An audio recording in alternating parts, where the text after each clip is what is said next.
like, oh my gosh, Margaret Atwood has had her chocolate. And fangirl moment. Just tweeted completely. We made it. Yeah. This is it.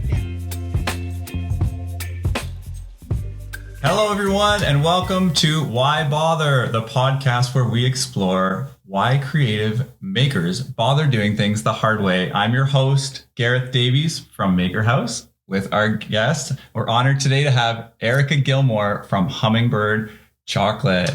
Hello. Hi, thanks for joining us. I'm happy to. Thank you. We're all huge fans and can't wait to hear more about behind the scenes, how Hummingbird got started, and why you bothered to do chocolate like the hard way compared to a lot of companies out there.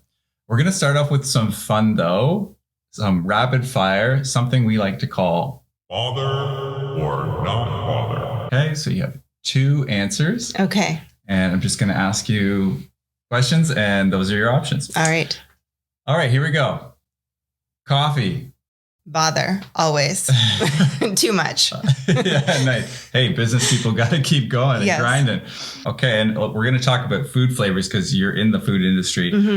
Sour foods. Not bother. Not your thing. No. Okay, but obviously I'm going to guess sweet foods. Definitely bother. That's a big bother. Too much. You're like feeding everybody sweets. Yes. Okay, pickles. Not bother. I don't see the point of pickles. But unpopular opinion, probably. What about cucumbers? Yes. Okay. Absolutely. So like pre-pickles are cool. Pre-pickles, yes. You could just call them cucumbers. Reading. Bother. Okay. Yeah. Big fan. Do you do audiobooks or do you listen to podcasts? Not bother. Okay. No, I'm very much a visual person, I think. Okay. And you like that feel, like the paper, the tactile feel. Yeah. Awesome. Hiking.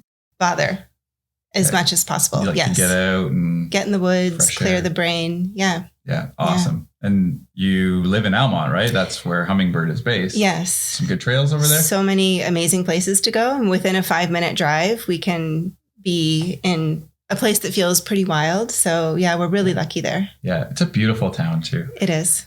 Playing music or playing guitar. Bother. Yes. I play the guitar not very well. I know the same 4 chords for the last 20 years. You can do a lot with 4 chords. It's true. I think Neil Young uses basically 2 chords most of the time. Yeah. So 4 chords is not bad. Amazing. All right. Thanks for playing Bother, Not Bother. Yeah, that was fun. We're going to jump into some more serious questions. Of course, everyone wants to know more about Hummingbird. And you actually worked in international development. I've learned prior to starting Hummingbird. What year did Hummingbird start? Yeah, so we started really as a business in 2012, but we started learning how to make chocolate, I would say, in 2010. So we've been doing the chocolate thing at least a personal level for the last 13 years. Wow. Walk me through the transition from working in international development. I think there's a love story in here because, of course, the co-founder is your husband, Drew. Yeah. Shout out to Drew. Hi, Drew. Yeah. So why did you bother getting into making some of the world's best chocolate? Yes. Well, I do ask myself that almost on a daily basis, but I think it's worth it. Yeah, Drew and I both have a background in international development. So I'd worked in the Peace Corps. I'm from the States, so we have Peace Corps, which is an amazing institution, I think. And was in Zimbabwe for 2 years teaching English. And Drew had worked in the Balkans for many years, like Bosnia and Kosovo, doing humanitarian aid work. So for organizations like CARE, for instance. Okay. And Where then did you meet? We met in Afghanistan after 9/11. So we were both there in 2002, I guess it was. Wow. So right after 9/11, we went and I actually was working for a nonprofit organization in Washington, D.C. And Drew applied for a job with that organization. So I called him and interviewed him on the phone and said to my boss that I thought we should hire this guy because he'd been in Afghanistan before and he had all this experience with the UN as well. And so they hired him and sent him to Afghanistan. And then I had written a project proposal for a project to help refugees who were returning from Iran to build shelter. And it was funded by the State Department in the US. And my organization said, you wrote this project, why don't you go help get it started in Afghanistan? Cool. So they sent me there, and we actually met in Kabul and worked together for a few months. And then he left that organization and went to work for the UN. Okay. And then after a few months, we started dating. Because you're working together. However you date in Kabul, which was a weird kind of situation, but there were a lot of parties. So we met there. A lot of the work that we had done was with farmers, like in Afghanistan and individually. And so that was our entree into learning about cacao farmers eventually, and starting Hummingbird Chocolate. Okay, wow. And it all started with the Peace Corps. So what happened next then that took you from connecting with farmers, learning about cacao, and deciding you and Drew together, maybe we can make a career out of this or a business out of this? Yeah. So we spent a few years working in Afghanistan, and then we decided to move to Canada. We had our daughter. And at that point, I didn't want to go, of course, to Afghanistan anymore. Traveling a little bit. I stopped traveling. Yeah. We were kind of looking at things that we could do at home. And we're a little bit burnt out from the international development field. It takes a toll, definitely. I can only imagine. Yeah, it's probably something people do in their 20s. Yeah. And if you keep doing it, it really does burn you out. So actually, Drew went to Haiti after the earthquake in 2010, and we were helping to build some temporary schools. Nice. There, and he met some cacao farmers while he was there, and I've always been a huge chocolate fan. So he was intrigued because I think, like a lot of people in North America, we don't really understand where chocolate comes from, how it's made, right? Yeah. It's actually made from cacao beans, which grow on a tree. And so in Haiti, he saw some cacao trees, he met some farmers, he started talking to them. And it led to us just exploring a little bit about that industry, which is really problematic for many reasons. Yeah. And at that same time, the craft chocolate industry was kind of taking off. There were a few chocolate makers in the States. There were a few in Canada. And we ordered some chocolate from a few companies. And my first taste of a craft chocolate bar was just like, it was revelatory. It was like a whole new food group that I didn't know existed. Yeah. It doesn't even compare, I think, to the chocolate that we eat growing up. So Drew convinced me that I would probably really be good at making chocolate because I was good at tasting chocolate. You got the palate, of course. That's half the battle. Apparently I do. I didn't know that before. But anyway, we set up this mini little chocolate factory in our basement and started just playing around with how to make chocolate, how to roast beans. It's this long 10-step process that you have to go through. Wow. And that led us to eventually selling at the farmer's market and to where we are now. Wow. It's so cool to hear how it all started. So you chose chocolate because you had that interest, that love, and you actually had a really good palate for it. Mm-hmm. Plus just the serendipity of those connections with the cacao farmers. Yeah. And you were looking to start a business. It sounds like that was just something you were driven to do after your international development work, to build something for you and your family. Yeah, exactly. I think the thing that still excites me about chocolate is that it kind of ticks all of the boxes of what I feel like I want to do to have a fulfilling life. We're supporting farmers with as close to living wages as we can get right now in the cacao industry. Eating chocolate just makes people happy. Yeah, it's got a lot of good qualities. Yeah. And learning more every day. Yeah. And then sourcing cacao beans from co-ops or farms that are trying to do it in an environmentally friendly way by doing shade-grown cacao growing and those kind of methods. So those are all the things that are important to me and to our business. Yeah. So you've got your own social values that you were looking to align with your work. Yeah, absolutely. Great. Awesome. Well, thanks for sharing the backstory with us. We'd like to know something specific as well that you do that you do the hard way. Yeah.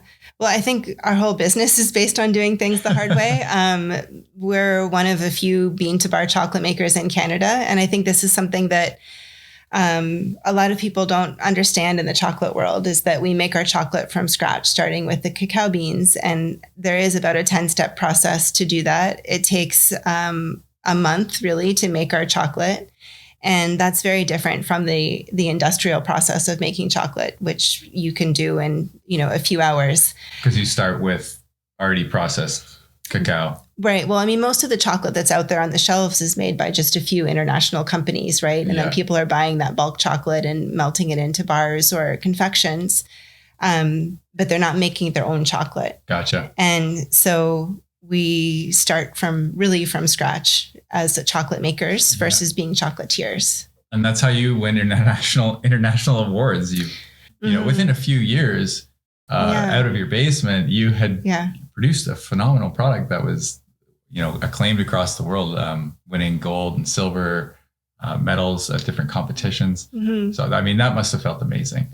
It did. I think our first award happened maybe in 2014, and we submitted not thinking that we would really win anything. And it really was a validation from people who know fine chocolate that what we were doing was on the right track. So it was huge for us, definitely. And it does help it helps people to understand that it is different maybe than a Hershey bar. A little bit. A little bit, And there's lots of value in the hard way of doing things. Yeah. So good for you. And I'm Thank so you. happy that you got that validation and you continue to get that from customers, including through stores like us. So we're thrilled that we get to carry a good selection of Hummingbird chocolate. And if you are watching, you can see some of that on the table in front of us. If you're listening, definitely go to our website to find them, or just go to Hummingbird Chocolate directly to see the whole thing. You can also find them in Almonte. So connect through social media. You're going to want, if you don't already, follow along the journey, because Hummingbird's probably still getting started. It's got a long way to go. They're always doing fresh new takes on things. One more question before we kind of take a little break. Something we like to call the cost of convenience. This is something people choose to do the easy way. And, there might be convenience, but is there a hidden cost to that? What can you think of in your industry that might be a costly convenience? I mean, I think buying, inexpensive chocolate from the big chocolate companies is a big convenience for a lot of people, but there is a huge cost to that. One is just all the problems that are in the chocolate industry, which are just very low payment for cacao beans for farmers. Labor standards. The labor standards for people who are working on the cacao farms. Definitely problems with child labor and slave labor that are in some of the main countries where cacao is grown, like Ivory Coast, where the big companies are buying most of their cacao from. Yeah, it's something that people aren't aware of. There's a little bit of news about it every now and then. Thank you so much for sharing all that background and your thoughts on the industry as well. We're going to take a quick break. And for folks who are tuning in, please do like and share and subscribe so we can grow our following along with you folks, and you'll stay in the loop when we have new episodes. And we'll be right back with Erica from Hummingbird.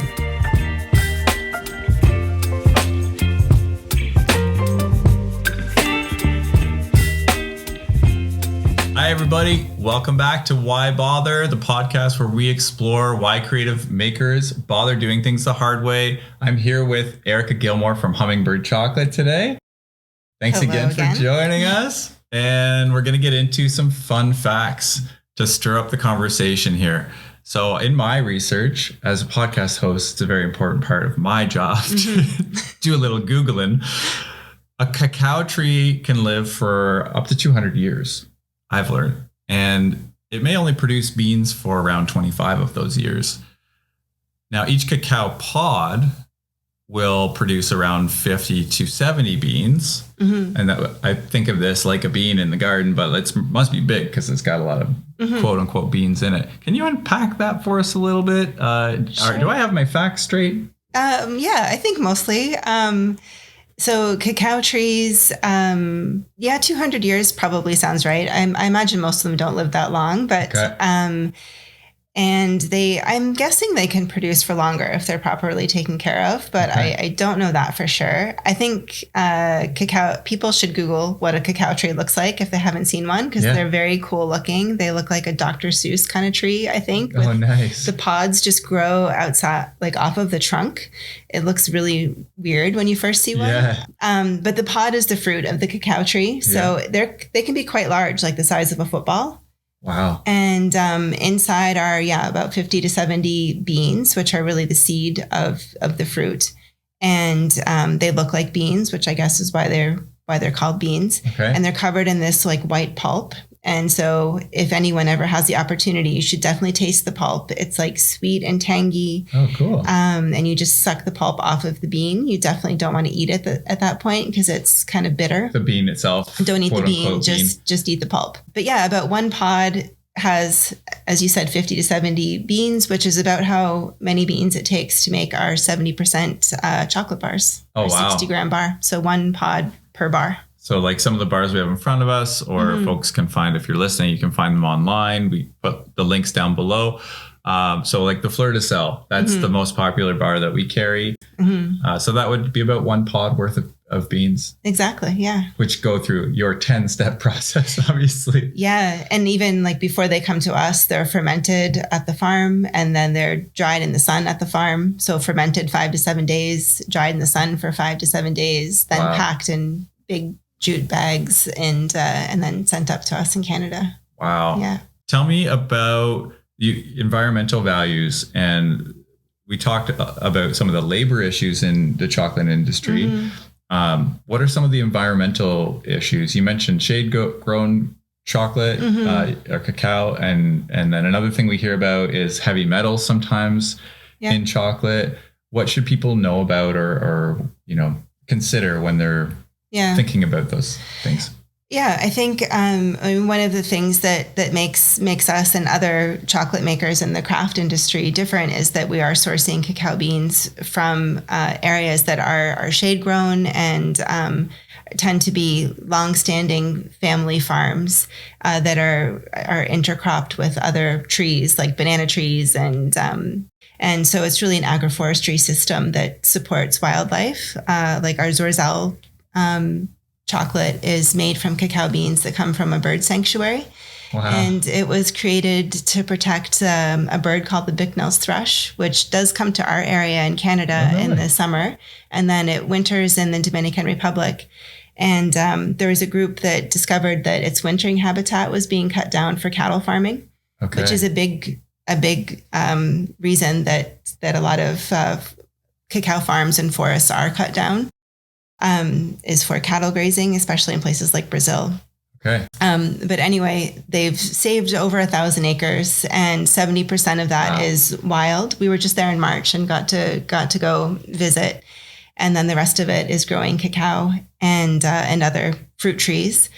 And I think it's just a great model of how you can create a business that's also supporting the environment, and other farmers around have kind of signed on to also create an agroforestry system in their own land. And I love the diversity of you said it's an agroforest system. It's not about like monoculture, we're only going to grow cacao or we're only going to raise cattle. Because sustainability is about like complementary growth, basically. Absolutely. And farming. So does that prevent things like metals from the soil getting into the beans themselves? No, that really doesn't. So there have been a lot of news articles about cadmium and lead, which are heavy metals that in large quantities are not good for our systems.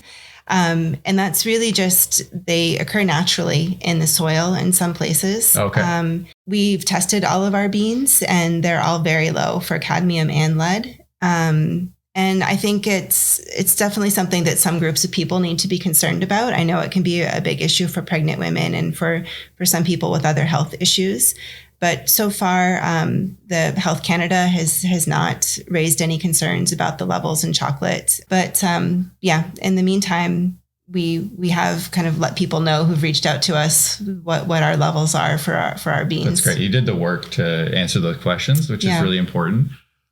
Tell me, when you first got into this industry, who were your biggest supporters?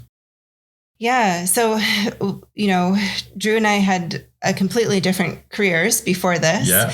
And so I think some of our family and friends thought we were kind of crazy when we said we're going to start making chocolate. But anyone who knew me thought that made sense because I'm like such a chocolate fanatic You were a connoisseur all of my already. life. Yeah.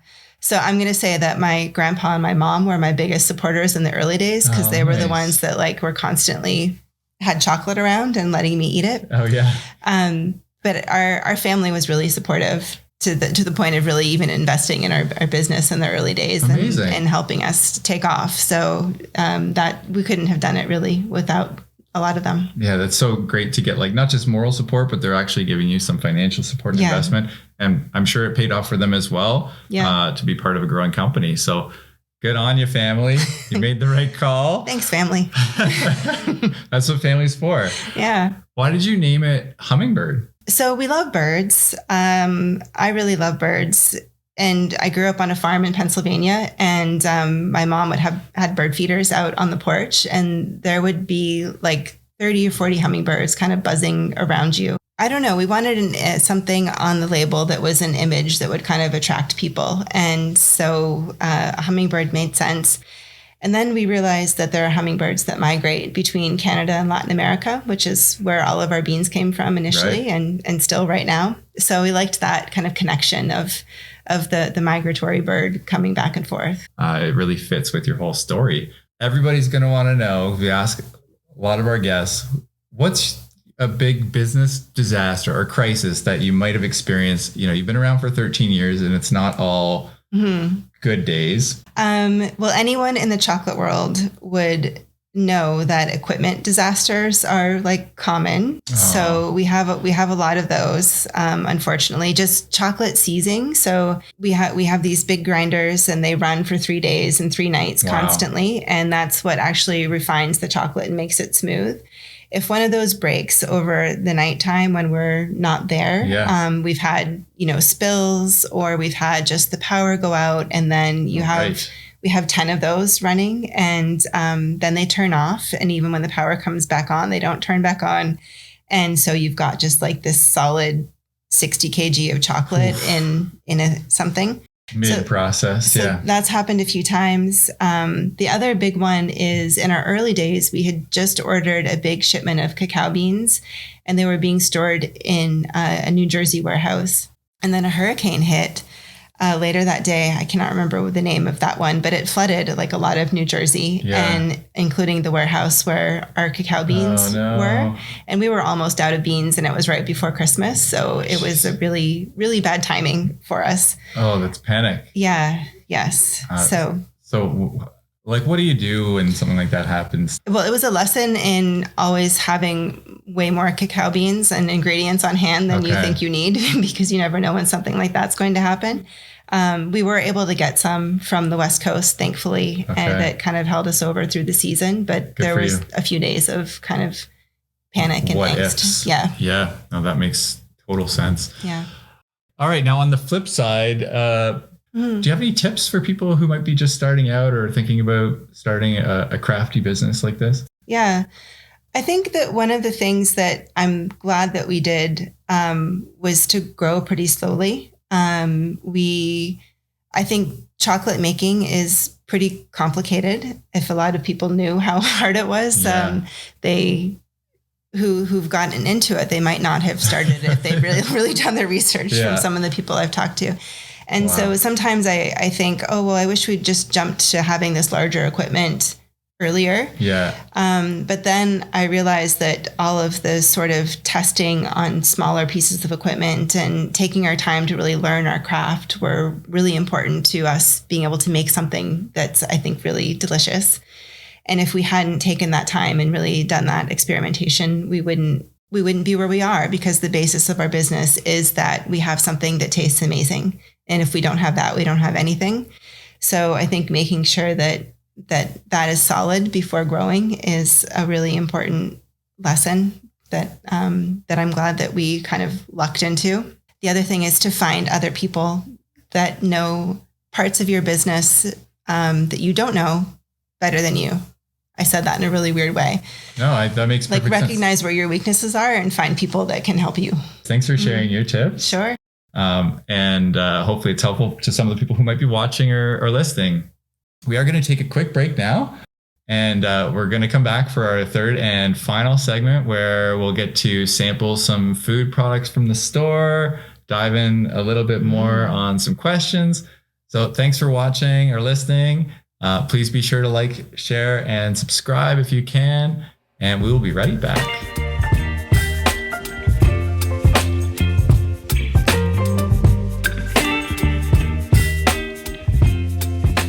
Hi, everybody, and welcome back to Why Bother with your host, Gareth from Maker House, and Erica from Hummingbird, our guest today.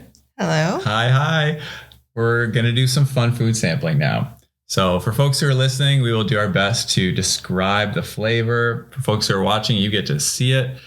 And we are sampling something we carry at Maker House, something you also have. Yeah, we have at our Hummingbird Cafe as well. County Bounty. Yeah, County Bounty. So why is it named County Bounty? You know about this, so you can describe it for people. Yeah, it's made in Prince Edward County, I believe. And it's made with a lot of local products and fruit. So we're sampling the sparkling watermelon iced tea. I'm going to open it near the mic here for people. All right. I'm excited. I haven't had this one yet. Yeah, it's a new one for Dodie Ellenbogen is the founder, the owner of County Bounty. So shout out to Dodie. So there you go. Definitely get the watermelon. What do you think? I get the watermelon and you get the kind of tannic tea flavors at the end. It's nice. It's really subtle, but those flavors work well together. All her stuff works. Mm-hmm. It's not like without sweetness. Like a lot of like the bublis or like the mineral waters. Those to me, like I might as well just have a glass of water. Right. Some people love them. It's great, but they're not sweet enough or flavorful enough. Yeah. But it's not overly sweet, which I really like. So it's the perfect kind of balance of sweetness. It's also nicely carbonated, but not crazy carbonated. Yeah, she finds the right balance. Go County Bounty. Always great to see another local business succeeding in like a niche that, currently is filled by big business, right? Exactly. With Pepsis and Cokes out there. So enjoy those either at Maker House, Hummingbird, direct from County Bounty, or other local establishments near you. All right, now back into the conversation. Which famous person would you choose to spend a day with if you could? I'm going to go with Margaret Atwood, which would not surprise anyone Legend. At work, probably. I just think she's amazing. One, I'm a huge reader, and so I just admire all of her work. And I think she's an amazing person. Every interview I've seen with her is, she's just so witty and funny, but also advocates for so many important issues as well. Totally. And we're both, I know her husband who passed was a huge bird fanatic. Okay. And I'm also pretty crazy about birds. Yeah. So I think we also have that in common. Oh, but I would be afraid to spend the day with her because I think I'd just be tongue-tied the whole day. But Yeah, I'd be nervous to meet her. And then she'd probably set you at ease because she's Margaret Atwood. I think she would. She's cool like that. I think she would be cool to spend the day with. Yeah, I can only imagine. And she probably would be in awe of what you do. She has had our chocolate, I know. Oh. And she did congratulate us in a tweet when we won an award one time. And so I did go like racing through the factory when I saw that. I'm like, oh my gosh, Margaret Atwood has had our chocolate. And fangirl moment. Just tweeted completely. We made it. Yeah. This is it. Yeah. That's so cool. Congratulations on that. Thank you. Now we're going to do something we like to call the point of connection. Mm-hmm. And this is talking about how human connection factors into your business or your life. Mm-hmm. I think our business is all about connection, really. I mean, one of the big things is farmers and the groups that we work with to source our cacao. We do try to go visit those as often as we can. We were able to go to Dominican Republic for the first time the last few years in March and just connect with what was happening there. Awesome. And then the other thing, I mean, the reason that I'm happy to come to work every day is our customers. We've had people who've like wanted to give me hugs because the chocolate means so much to them. Oh. And, you know, I've had stories about this one woman I'm thinking of in particular who came to see us from Montreal, and she would just kind of hated her job, and she would allow herself a piece of our chocolate every day in the middle of the day at work. And she was just telling me about how that was what got her through her day and how important it was to her. And people who tell us that they gift it every Christmas to family members, or it's what they have in their stockings, like that's the reason to do what we do. It's just, it seems like such a small thing, chocolate. But I think that it can really, those small things are what bring us joy and can get us through hard times. And so it's really special to be part of that for people. Yeah, very well said. And you are like the hub of connecting all these people, from the farmers in Latin America to the customers in Almonte, in Ottawa and beyond. You're across Canada. You're probably selling into the US. So good for you. Thank you. You know, connecting all the dots, and it's hard work. So thanks for getting out of bed every morning. Thank you. You're making a huge difference out there. And now we're going to kind of wrap up. So can you tell people what is the big focus for Hummingbird this year? And, you know, where can people find you if they want to learn more? Yeah. So we have our I'll call it a factory, but it's you know, not huge in Almonte. And we also have a cafe and a store there. People can come and they can have one of, I think, 7 different types of hot chocolate or have it iced. We started making gelato in our factory. And so you cannot go wrong with gelato. Yes, we have. As if you weren't cool enough already. Ate way too much gelato during the summer. You got to test it out, right? Yeah. You do. Yeah, you do.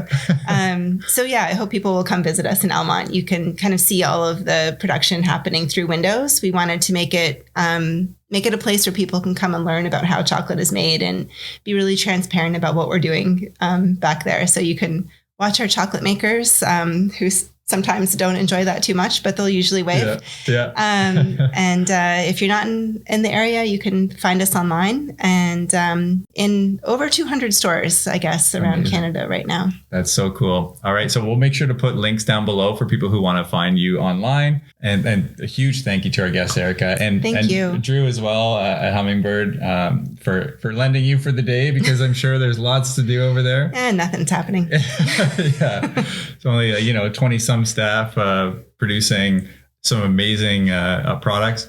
But yeah, thank you for joining us in the podcast. It was an honor to meet you. And thanks for listening and watching. We will see you all next time.